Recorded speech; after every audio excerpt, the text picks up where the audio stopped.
সাহাবী আসে নবীর কাছে জিহাদের বায়াত করার জন্য, বায়াত হওয়ার জন্য, কিন্তু নবীজি দেখছেন এই সাহাবীর মধ্যে একটা সমস্যা আছে, যে সমস্যাটা তার অন্যান্য ইবাদত কবুল না হওয়ার জন্য মাধ্যম হইয়া দাঁড়াইবে। এই জন্য নবীজি দেখতেন যে এই সাহাবী যদি জিহাদে যায় আর যদি তার মা বাবা অসন্তুষ্ট থাকে, তার জিহাদে শহীদেও তার কোনো লাভ হবে না। এই জন্য নবীজি বললেন যে সাহাবী, তোমার মা বাবা কি জীবিত আছে? নবীজি উনি আধ্যাত্মিক খাওয়ার মধ্যে জানতে পারছেন এই সাহাবী তার মা বাবার সাথে খারাপ আচরণ করে, ভালো ব্যবহার করে না। এই জন্য নবীজি তাকে বায়াতের জিহাদের বায়াত না করাইয়া, হিজরতের বায়াত না করাইয়া তাকে বায়াত করাইলেন, তুমি তোমার মা বাবার সাথে ভালো ব্যবহার করো, মা বাবার কাছে ফিরে যাও।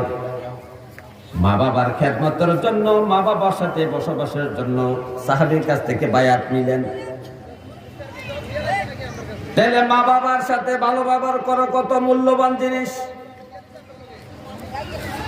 হে আমার ভাইও, মা বাবা কত বড় রত্ন। একটা হাদিসের মাধ্যমে জানা যায়, নবীজি বলতেছেন, মা মিন ওয়ালাদিন বাররি ইয়ানজুরু ইলাল ওয়ালিদাইহি নাজরা রাহমাতিন।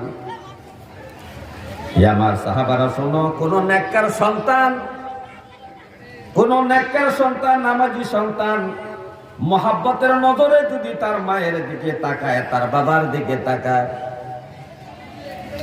কোন নামাজি সন্তান, নেককার সন্তান, কোন নামাজি নেককার সন্তান যদি তার মা বাবার চেহারার দিকে মায়ার নজরে তাকায়, মহব্বত করে তাকায়, ইল্লা কাতাবাল্লাহু লাহু বিকুল্লি নাজরাতিন হাজ্জাতাম মাবরুরা।